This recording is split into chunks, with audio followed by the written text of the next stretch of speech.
This is the Old Musician's Blog 104.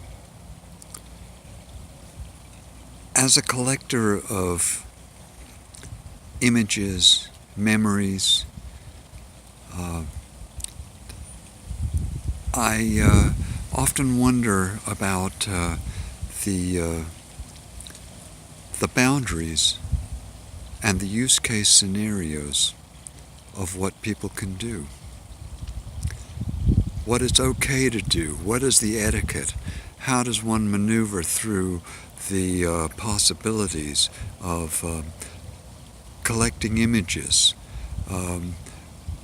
For instance, when you take a photo of a crowd scene, it may be that today's software can recognize people in the crowd, can identify what is the use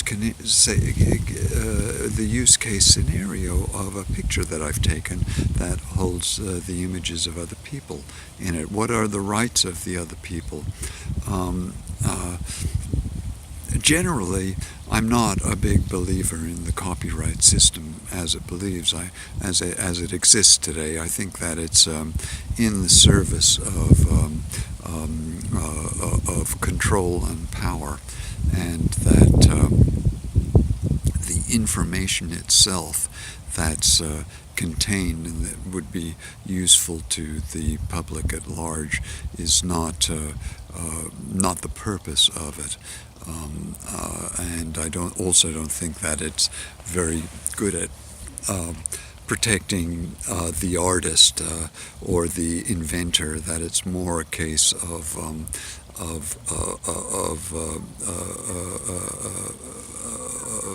organizations in power taking the ideas of others and limiting their usage and attempting to cash in on these things.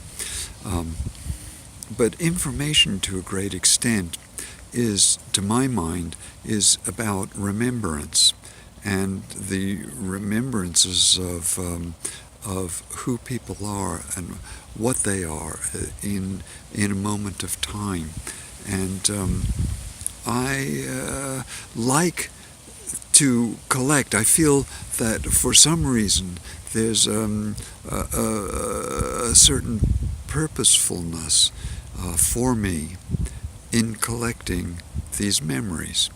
In the 80s, I took a series of photographs of people on the street, and I'd walk up to people and, hey, how about a photo, and they'd give me a photo, or sometimes I would just, and it was like, what I'd be hearing is, remember me, the words remember me, and, and I would attempt to capture that moment of that remembrance of that person in the way that they wanted to be captured in that moment.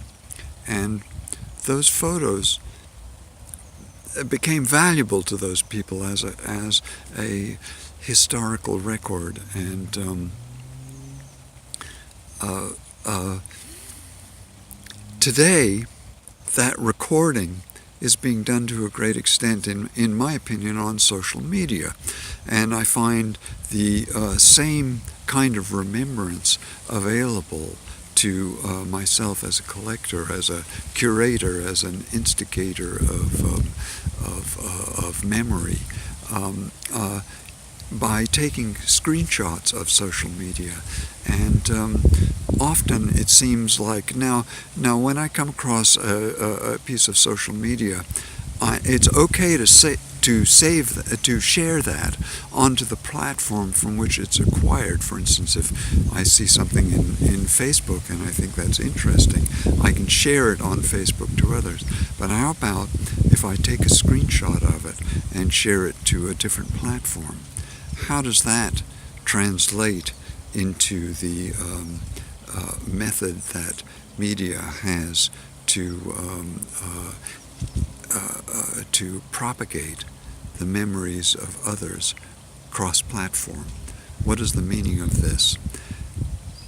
Can our memories function on the distributed network? Question mark.